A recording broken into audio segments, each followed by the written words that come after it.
जय हिंद दोस्तों, मैं आप लोगों का स्वागत करता हूं। आज हमारा जो लक्ष्य है वो 30 और 31 अगस्त को जो यूपी पुलिस का जो पेपर होने वाला है उसमें जो मैथ के क्वेश्चन है वो हम लोग का टारगेट आज है। क्योंकि मैं शिफ्ट 1 से लेकर शिफ्ट 6 तक जो भी पेपर शिफ्ट हुए उन शिफ्टों में मैं जो भी मैथ का क्वेश्चन देखा और उसके आधार पर मैंने कुछ क्वेश्चन सेलेक्ट किए हैं मैथ के। मुझे लग रहा है कि इसी प्रकार के जो क्वेश्चन आने की संभावना हो सकती है, इसीलिए आज मेरा उद्देश्य है 30-31 अगस्त, ठीक है, को जो पेपर होने वाला है। तो मैं उम्मीद करता हूं कि ये जो आज मेरा क्लास है आज का, इस यहां से आपको क्वेश्चन देखने को जरूर मिले, ठीक है। क्योंकि अब हम और आप केवल संभावनाएं जता सकते हैं कि किस टाइप के क्वेश्चन आ सकते हैं, और बकिया जीके जीएस का तो कोई बात ही नहीं है, वो कहीं से भी पूछ सकता है। आप देख ही रहे होंगे लगभग 70% जो है क्वेश्चन ठीक ठाक है, बल्कि 30% क्वेश्चन जो है थोड़ा सा लेवल हाई करके दे रहे हैं। और हिंदी का कोई दिक्कत नहीं, हिंदी अपना पढ़ते रहिए, ठीक है। तो मैं अपना सेशन आज का स्टार्ट करता हूं, चलेगा। मेरी संभावनाएं बहुत सही सिद्ध हों और मैं इसी उद्देश्य से एक क्लास लेने के लिए आज उपलब्ध हुआ हूं, ठीक है। चलिए हम लोग स्टार्ट करते हैं। आपको पहला क्वेश्चन दिख रहा होगा स्क्रीन पे, ठीक है। 63 रुपया प्रति किग्रा की चाय 90 रुपये प्रति किग्रा की चाय के साथ किस अनुपात में मिलाई जाए कि मिश्रण का क्रय मूल्य 72 रुपये प्रति किग्रा हो जाए। देखिए, दो प्रकार की चाय है, एक आपका 63 रुपया है और एक आपका क्या है 90 रुपये। दोनों को मिला करके हमको 72 रुपये बनाना है, हो जाए तो 21 अनुपात में दोनों को मिलाना चाहिए। देखिए, आपको करना नहीं, कुछ करना नहीं है। एक आपका 63 रुपये पर केजी है, एक आपका जो है 90 रुपये पर केजी है। दोनों को मिलाना बनाना कितना है, 72 रुपये पर केजी बनाना है। अब यहां से इसको माइनस करके इन दोनों का अंतर यहां लिखिए, 72 8 80 10 90 कितना हो जाएगा 18 होगा। यहाँ पे कितना हो जाएगा देखिएगा, यहाँ पे 9 हो जाएगा, 9, ठीक है, 9 हो जाएगा। अब यही आपका रेशियो हो जाएगा, तो 9 से काट देंगे, 9 दूना 18 हो जाएगा, ये 9 एकम 9। तो जो अनुपात होगा वो 2 संबंध किस अनुपात में मिलाना है, 2 संबंध 1 के अनुपात में आपको मिलाना है, ठीक है। तो इसका विकल्प नंबर देखिए आपका कौन सा सही हो जाएगा, 2 संबंध 1 वाला, बी वाला विकल्प सही हो जाएगा, ठीक है दोस्तों।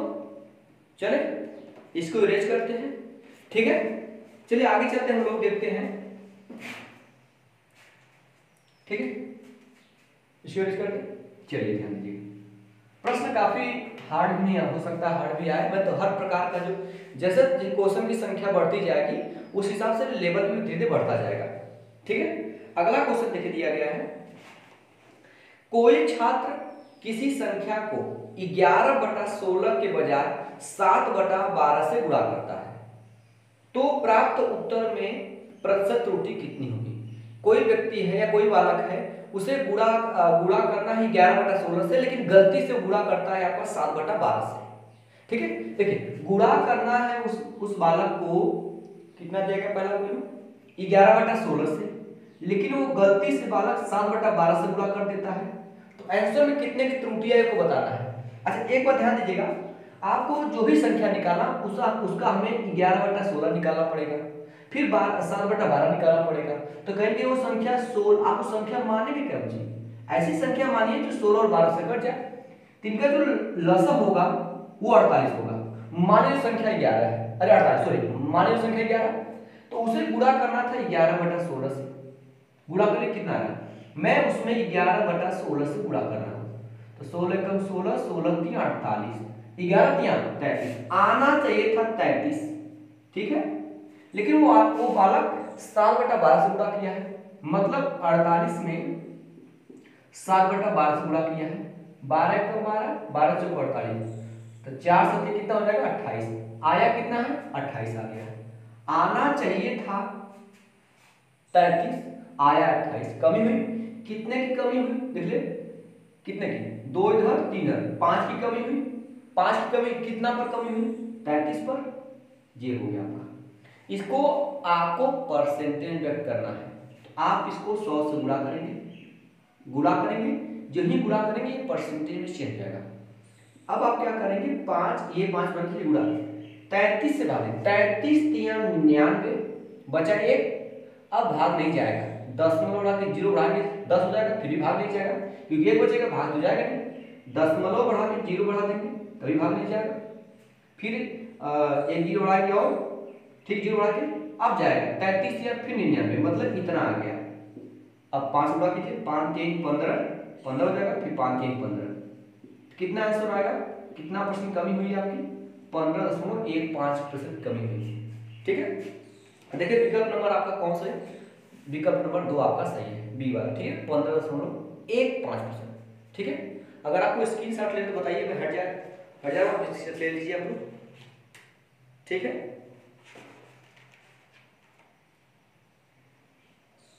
चले हम लोग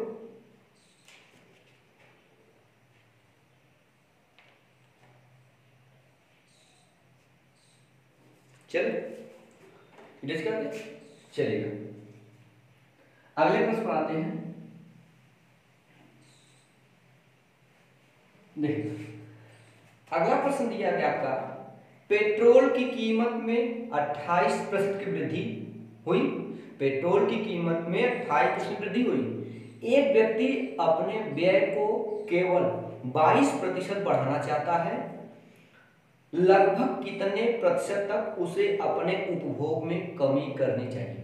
अच्छा, आपको कॉन्सेप्ट पता होना चाहिए, जो खर्च बराबर होता है, खर्च बराबर होता है मूल्य, मूल्य गुणे खपत, खपत कहिए चाहे उपभोग कहिए, बात एक ही है।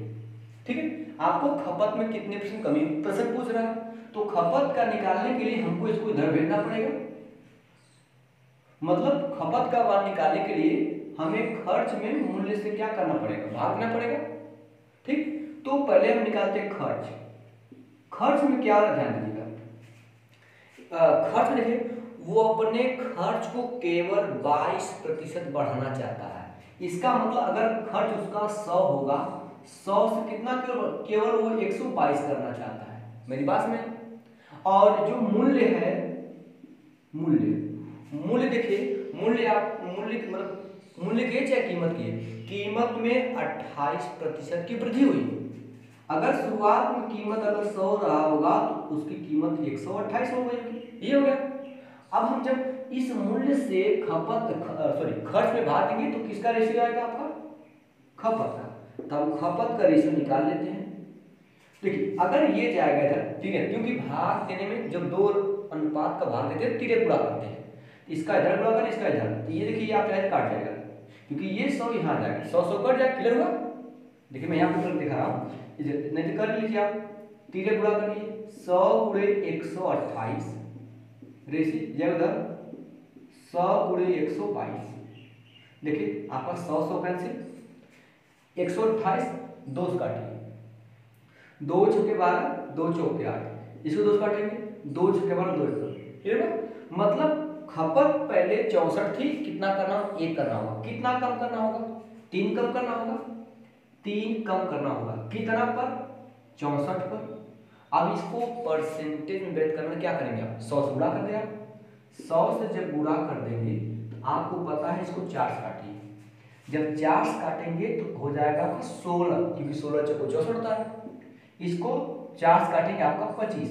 अब आप गुणा कर दीजिए ऊपर, 25 तिया 75 बटा 16 हो जाएगा। अब तो 75 में लगभग तो भाग दे ही सकते हैं, 16 भाग 75 में 16 चौके 64, 4 बार तो चला जाएगा, पॉइंट हो जाएगा 64, तो आपका 11 बचेगा, क्योंकि 64 तक पहुंच चुके हम लोग। 64 के बाद 6 70 75 6 5 11 हो गया, अब 11 बचे, भाग तो जाएगा नहीं, 0.0 आएंगे 0। अब लगभग कितना, 16 सत्ते 112, लगभग 7 बच जाएगा, 16 सत्ते 112, तो 4.7%, क्योंकि देख लीजिए विकल्प में आप 1 अंक भाग ले गया, तो 4.7%। ठीक है, इसका सही जवाब हो जाएगा विकल्प नंबर आपका 2 हो जाएगा। अगर आपको स्क्रीनशॉट लेते हैं, स्क्रीनशॉट ले लीजिए आप लोग।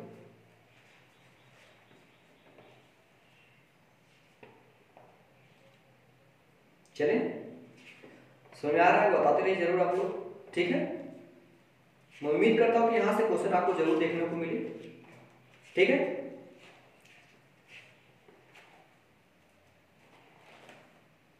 चलिए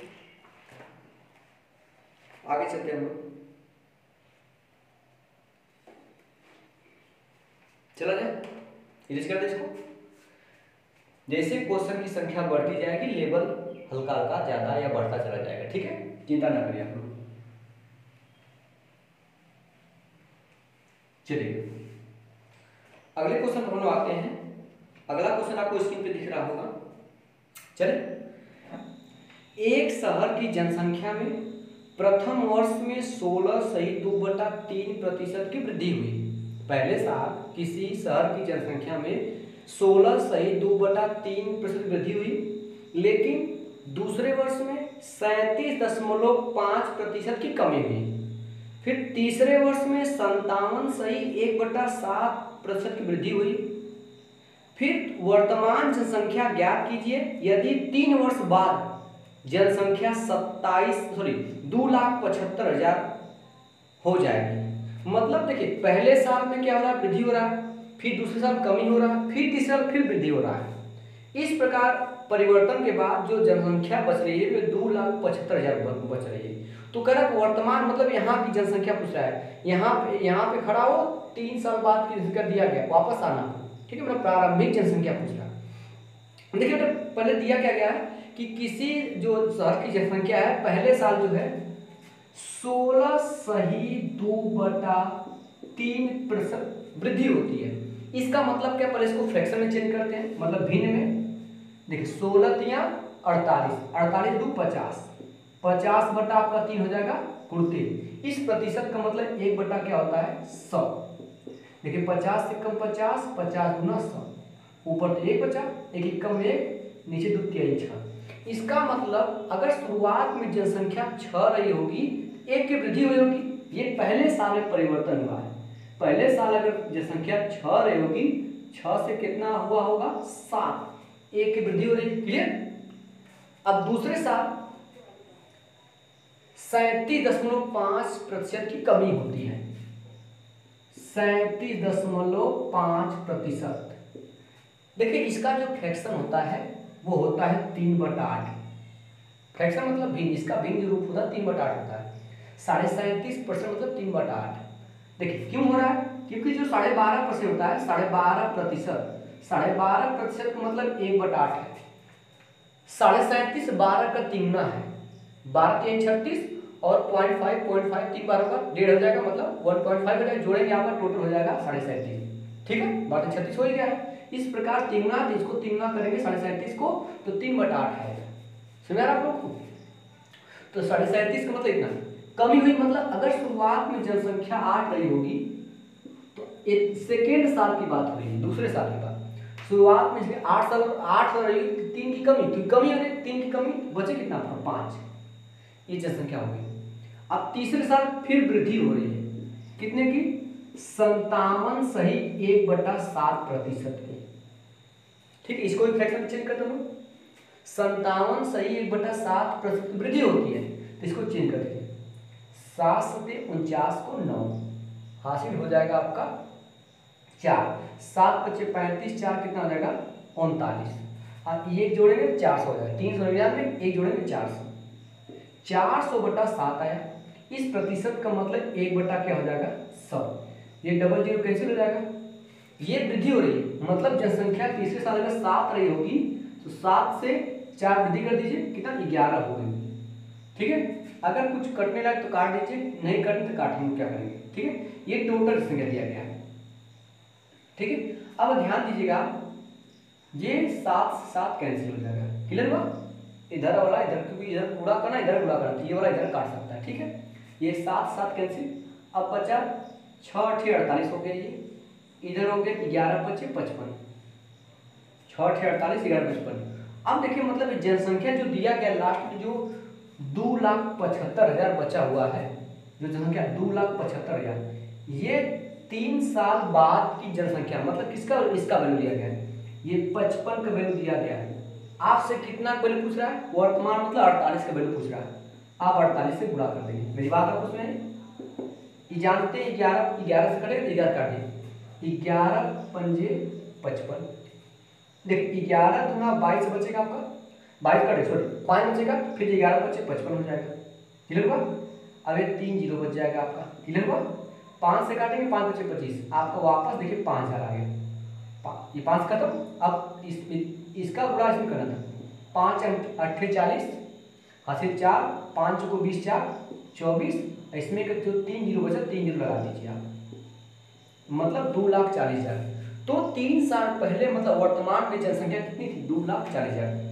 देखिए विकल्प कौन सा मैच कर रहा है आपका? विकल्प नंबर मैच कर रहा है आपका पहला विकल्प आपका मैच कर रहा है। क्लियर हुआ? चले स्क्रीनशॉट ले लीजिए आप लोग।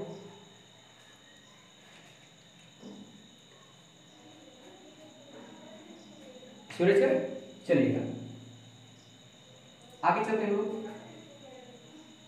चलेगा।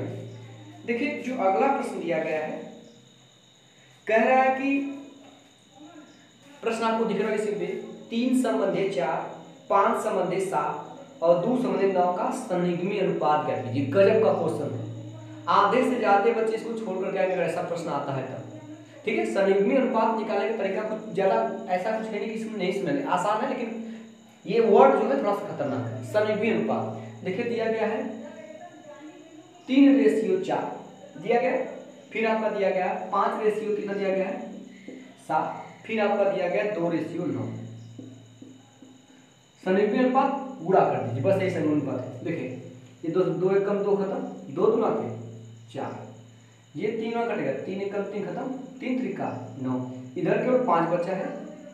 इधर देखिए 3 7 21, 21 गुना 42, मतलब इन तीनों का जो संनिग्मी अनुपात होगा वो 5 संबंधी कितना आपका 42।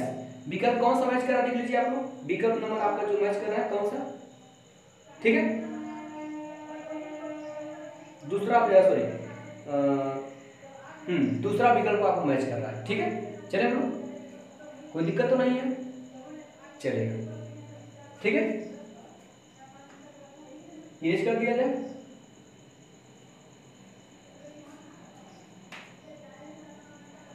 चला जाए, दिक्कत तो नहीं हो रही आप लोगों को? अगर दिक्कत हो बताइएगा जरूर।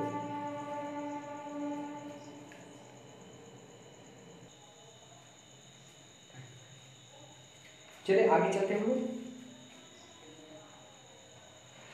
ठीक है। चलिए ध्यान दीजिए,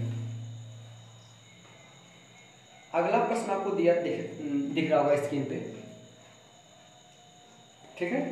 चलिए ध्यान दीजिए, अगला प्रश्न दिया गया है, एक लोमड़ी है, एक लोमड़ी शेर का पीछा करती है, ठीक है। शेर जितनी देर में 5 छलांग लगाता है, ठीक है। देखिए आपका शेर है और यहाँ पे लोमड़ी है, ठीक है। देखिए दिया गया एक लोमड़ी शेर का पीछा करती है, शेर जितने देर में 5 छलांग लगाता है, जितने देर में 5 छलांग लगाता है, लोमड़ी उतनी देर में 7 छलांग लगाती है। अगर शेर 5 छलांग लगा रहा है तो लोमड़ी 7 छलांग लगा रही है। समय दोनों का सेम है, क्योंकि आप जानते हैं दूरी बराबर फार्मूला होता है, दूरी बराबर होता है 4 गुणित समय। यहाँ पे समय तो कांस्टेंट है, इसका मतलब जिस अनुपात में 4 होगा उसी अनुपात में दूरी होगा, तो दूरी का अनुपात ही 4 का अनुपात होगा, या 4 का अनुपात ही दूरी का अनुपात। क्लियर हुआ? अब आगे चलते हैं। फिर कह रहा है कि लोमड़ी उतने देर में 7 छलांग लगाती है, शेर द्वारा 6 छलांग में तय की गई दूरी, शेर द्वारा 6 छलांग में तय की गई दूरी लोमड़ी द्वारा 5 छलांग में तय की गई दूरी के बराबर है, ठीक है। देखिए क्या कर आपका, शेर द्वारा 6 छलांग में तय की गई दूरी, अगर शेर 6 छलांग लगा रहा है तो उतने देर में लोमड़ी कितना छलांग है 5 छलांग लगा रही है, तो शेर 6 छलांग लगा है, लोमड़ी 5 छलांग लगा रही है, ठीक है। आप कह रहे हैं इनकी चाल का अनुपात, देखिए आगे प्रश्न कर रहा है, तो उनकी चालों का अनुपात आप जानते हैं, चाल बराबर होता है दूरी बटे क्या होता है समय। तो ये तो मैंने बताया, ये चाहे दूरी ले चाहे चाल, तो मैं इसको दूरी से लेके कंपेयर कर दे रहा हूँ और इसको मैंने समय से कंपेयर कर रहा हूँ। तो दूरी जो चाल निकालना होता है वो दूरी में समय से भाग निकालना है, तो दूरी जब 2 अनुपात का भाग करते हैं तीसरे पूरा कर देते हैं, इसका जब लगाएं 6 5 पंजे 25 हो जाएगा और 6 से 42 हो जाएगा। इसका मतलब शेर की चाल 25 है और लोमड़ी की चाल 42 है, इसमें कौन सा विकल्प मैच करेगा? देखिए अच्छा विकल्प आपका 14 देख रहे हैं, लेकिन पहले इसमें लोमड़ी की बात कहा है, लोमड़ी की बात, इसीलिए पहले लोमड़ी को रख लिया, हम उल्टा रखने कोई दिक्कत नहीं है। तो लोमड़ी पहले 22 बता दीजिए, इसके बाद जो शेर का 25, तो विकल्प नंबर आपका कौन सा मैच करेगा? विकल्प नंबर आपका 4 नंबर या चौथा विकल्प मैच करेगा। ठीक है, सवाल एकदम तगड़ा है। ठीक है, ये सवाल हो गया आपको। ठीक है, बहुत मिनिमम में मैं 10 सवाल लिया है, जो बहुत खोजते खोजते मुझे मिला है। ठीक है, लेकिन ठीक ठाक प्रश्न है, ध्यान दीजिएगा। चला जाए, इरेज करें इसको, चलेगा। ठीक है, आगे चलते हैं हम लोग। देखिएगा, अगला प्रश्न दिया गया है 33 पुस्तकों का मूल्य उतना है जितना x पुस्तकों का विक्रय मूल्य। क्लियर हुआ? 33 पुस्तकों का मूल्य उतना है जितना x पुस्तकों का विक्रय मूल्य है। आगे चलते हैं, यदि लाभ 10% है तो x का मान क्या होगा? अच्छा एक बात करें, 33 पुस्तकों का मूल्य, मूल्य मतलब क्रय मूल्य, बाद में करा ना कि x पुस्तकों का विक्रय मूल्य उतना ही है, तो मान लीजिए 33 पुस्तकों का जो क्रय मूल्य है CP मतलब होता है क्रय मूल्य, 33 पुस्तकों का जब क्रय मूल्य है वो x पुस्तकों के विक्रय मूल्य मतलब सेलिंग प्राइस के बराबर है। एक बात करा है, 33 पुस्तकों का मूल्य x पुस्तकों के विक्रय मूल्य के बराबर है। इसका मतलब एक पुस्तक की अगर कीमत मानते हैं CP है तो 33 पुस्तक का 33 CP हो जाएगा। एक पुस्तक का अगर सेलिंग प्राइस SP मानते हैं तो x पुस्तक का सेलिंग प्राइस x गुणे SP हो जाएगा, दोनों बराबर हो जाएंगे। खुद कर रहा है। आगे कह रहा है लाभ 10%, 10% का मतलब होता है 1/10। 10% मतलब 1/10 क्या होता है? 10 भाई 10% में होता है 1/10 होता है। 10 का वस्तु है, 1 का लाभ हो रहा है। ये जो आपका लाभ दिया गया, क्या दिया गया? लाभ। लाभ का मतलब प्रॉफिट दिया गया है। सॉरी ये आपका कॉस्ट प्राइस दिया गया, क्योंकि लाभ हमेशा कॉस्ट प्राइस पे गणना करते हैं। ये आपका लाभ हो जाएगा, हुआ लाभ, ये लाभ हो गया। सॉरी बार बार लाभ आ रहा है दिमाग में। ये आपका क्रय मूल्य CP हो जाएगा। लाभ ये है, लाभ ये है। अच्छा सोचिए खरीदा हूँ 10 रुपया का, 1 रुपया का लाभ, तो बेचूं कितना? सेलिंग प्राइस कितना होगा? 11 रुपया का सेलिंग प्राइस, 11 होगा सेलिंग प्राइस। इसका मतलब देखिएगा सेलिंग प्राइस 11 हो जाएगा और कास्ट प्राइस 10 हो गया। ध्यान रखिए 33 गुणे कास्ट प्राइस कितना है? 10 रखेंगे। यक्स का मान निकाला आपको, सेलिंग प्राइस 11 निकला, 11 रखिए। इस 11 नीचे लाइए, जब नीचे है तो भाग करें, 11 के 11 खत्म, 11 तिया 33, 10 तिया 30, ये 30 किसके बराबर होगा? यक्स के बराबर। यही आपसे पूछ रहा है, यक्स का मान बताइए। इसका विकल्प नंबर आपका कौन सही रहेगा? विकल्प नंबर पहला ही क्या रहेगा आपका? सही, 30। सही है, चलो चलेगा।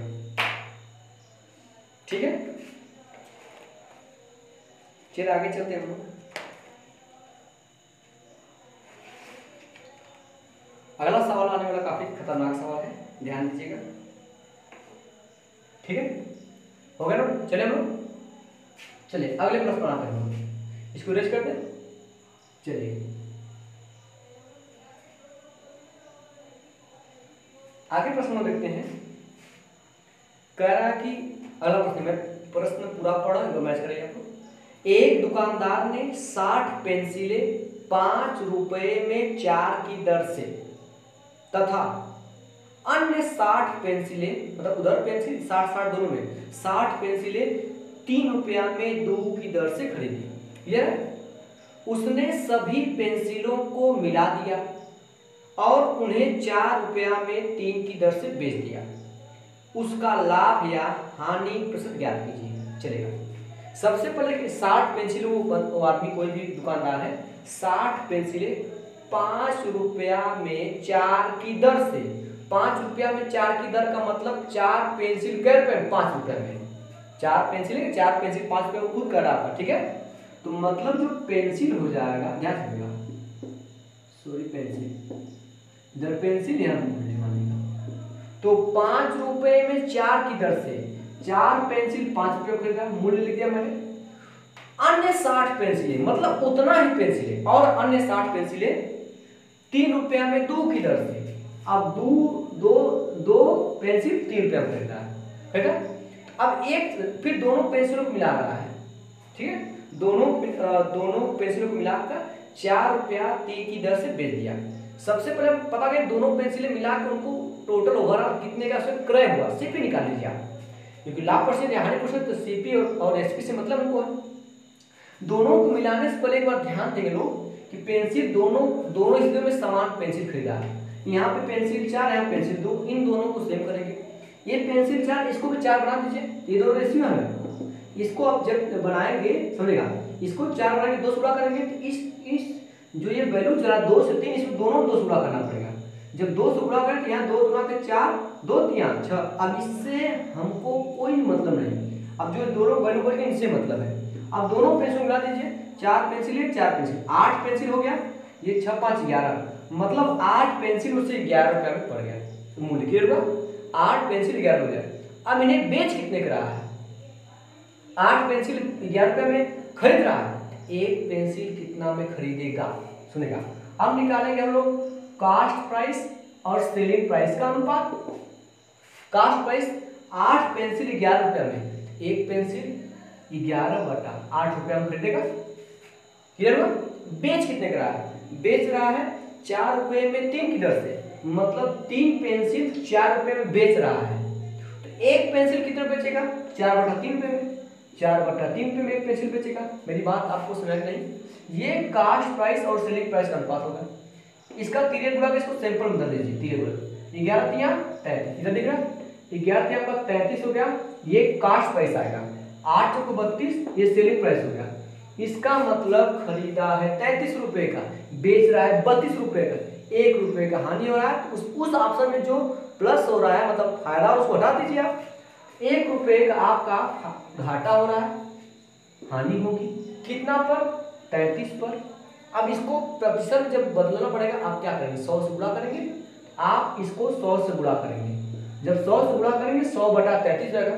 आप 100 में 33 भाग देंगे तो 33 तिया 99, 3 बार तो भाग जाएगा। ऑप्शन देखते पहले क्या क्या दिया गया, ऑप्शन देखिए सब बटा दिया गया। ऑप्शन एक ही 33 दिख रहा है, विकल्प नंबर का आपका क्या बी, वही सही हो जाएगा। तो 3 सही 1/33%, इतना आपके हमें घाटा होगा। विकल्प नंबर 3 आपका 2 सही हो जाएगा, सही है। सवाल तगड़ा था, क्या तगड़ा था, ठीक है। फिर से एक बार समझिएगा, कोई दुकानदार है 60 पेंसिल ₹5 में 4 की दर से खरीदता है और 2 पेंसिल जो है ₹3 की दर से खरीदा है। दोनों पेंसिलों को मिलाता है, इसके बाद ₹4 में 3 पेंसिल बेच देता है। तो हम पहले क्या किए, पहले दोनों पेंसिल मिलाना है तो पहले दोनों पेंसिल सेम, यहाँ पेंसिल 4 था, पेंसिल 2 था, मैंने 2 से मिला के 2 गुणा के 4, तो 2 से इसमें मिला के 2 3 6, ये दोनों पेंसिल मिलाए 8 पेंसिल 6 5 11, ये क्रय मूल्य है, मतलब ₹8 में, सॉरी 8 पेंसिल ₹11 में, एक पेंसिल 11/8 में कास्ट प्राइस हो गया। सेलिंग प्राइस 3 पेंसिल ₹4 में बेच रहा है, एक पेंसिल 4/3 पे बेचेगा, तो यहाँ से तीसरे गुणा कर देंगे, ये हो जाएगा 33 और 32। कास्ट प्राइस सेलिंग प्राइस का अनुपात हो जाएगा। ₹33 का खरीदा था, बेच रहा है ₹32, ₹1 घाटा, 1/33 मतलब 3 से 1/33%, 100 से गुणा करने के बाद। क्लियर हुआ। कोई समस्या है तो जरूर बताइएगा आप लोग, मेरे समझाने में यदि कोई समस्या हो तो तुरंत बताइएगा, ठीक है। चलो इरेज करें इसको, बताइएगा, चलेगा।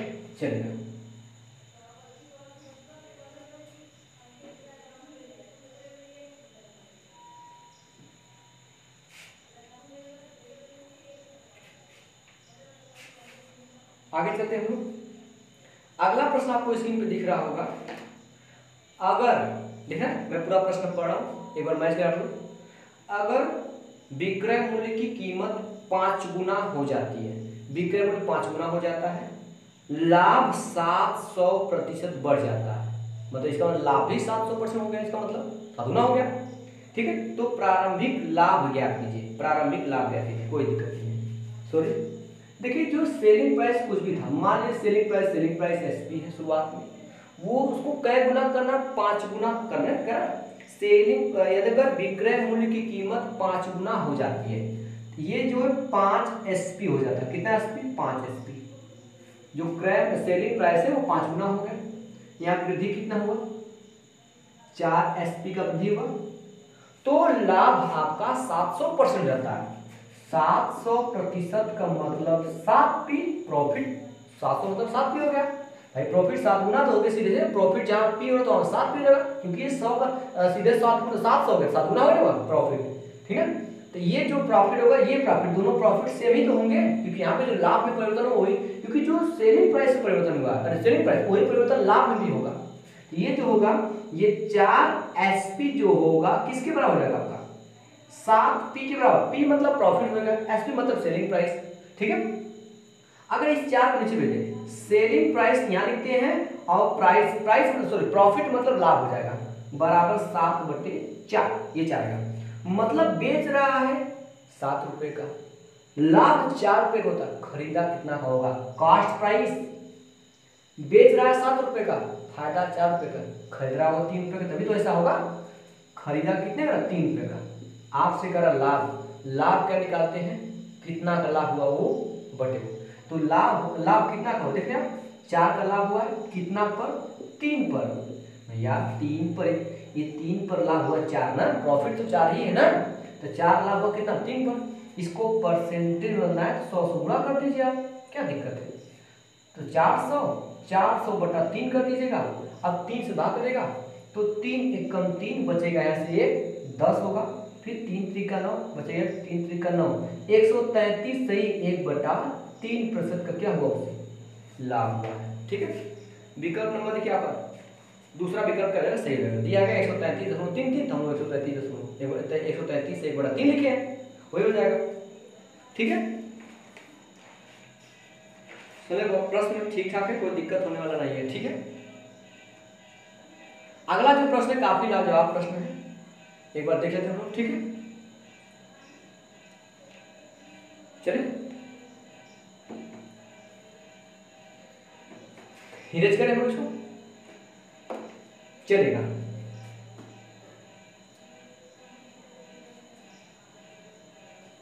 ध्यान समझिए, जो अगला प्रश्न मैं प्रश्न एक बार पढ़ रहा हूँ, उसका कंसेप्ट फिलहाल में आप समझिए, क्योंकि अगर उसको उस सूत्र को निकालने के लिए जाएंगे समय लगेगा, लेकिन आपके पास समय है नहीं, इसलिए डायरेक्ट मैं चीज को बताऊंगा। ऐसा सवाल आप करके आइएगा, तब बताइएगा कैसे हुआ था, उसको पूरे विवरण करें देंगे उसका। ठीक है, आगे चलते हैं। 96 वस्तुओं को 144 रुपए में बेचने पर 35% की हानि होती है। 96 वस्तु हैं, उनको 144 रुपए में बेचने पर 35% की हानि होती है। अगर 17% का लाभ कमाने के लिए 108 रुपए में कितनी वस्तुएं बेचनी पड़ेगी? देखिए 96 वस्तुएं हैं, कितना रुपए बेच रहा है? 144, तो वस्तुओं की संख्या ऊपर, सेलिंग प्राइस नीचे। कितना बेच रहा है? कितना का? 35% का नुकसान हो रहा है, तो बेच कितने का? 65 का बेच रहा है, 65%, आप 65% बेच रहा है। अब क्या करना है? अब आपको कर रहा है कि कितनी वस्तुएं, जैसे यहाँ 96 वस्तु, तो अब यहाँ पे नंबर ऑफ वस्तु, जो भी ऑब्जेक्ट उसको लिखेगा वस्तु, तो ये वस्तुओं की संख्या बनेगा। कितनी वस्तुएं? 108 रुपये बेचने के लिए करा है, ताकि 17% का लाभ हो। 17% लाभ होने का मतलब वो 117% बेचेगा, 117%। बस इस रहने का मान निकालना है। ये परसेंटेज से परसेंटेज जाएगा। देखिए 13 पंजे 65 हो जाएगा, 13 9 117 हो जाएगा। पता है 12 9 108 होता है, तो 9 से काटेंगे 108 को तो 12 आएगा, आई 12। देखिए ये 12 से 12 कटेगा, क्योंकि नीचे आया कटेगा सर भाई, ये ऊपर आएगा तो काट दीजिए। 12 1 12, 12 पर ये 144, 12 से 144, 12 1 12, 12 8 96, ये 8 ये 5, 8 पंजे 40, तो वस्तुओं की संख्या कितनी? 40 वस्तुओं को बेचना पड़ेगा 108 रुपये में। इसका सही जवाब का विकल्प नंबर आपका बी हो जाएगा। ठीक है दोस्तों, ठीक है दोस्तों, आज के इतना ही। ये जो प्रश्न है काफी महत्वपूर्ण प्रश्न थे, मैंने अपने हिसाब से, मुझे जो लगा प्रश्न की ठीक है, इसलिए मैं इसको लिया। और जो है अब एक दिन और आपके पास बचा है, और इस एक दिन में मैं जो भी प्रयास कर सकता हूँ अपनी तरफ से प्रयास करूंगा, लेकिन एक बार वीडियो जरूर आप देख के जाया करिए, क्योंकि कभी कभी ऐसा होता है कि आप बहुत दिन से पढ़ते आ रहे, मैच नहीं करेगा, लेकिन कभी कभी लास्ट का क्लास समझ लीजिए अमृत का काम कर जाता है। ठीक है, चलिए दोस्तों, आज के लिए इतना ही, धन्यवाद।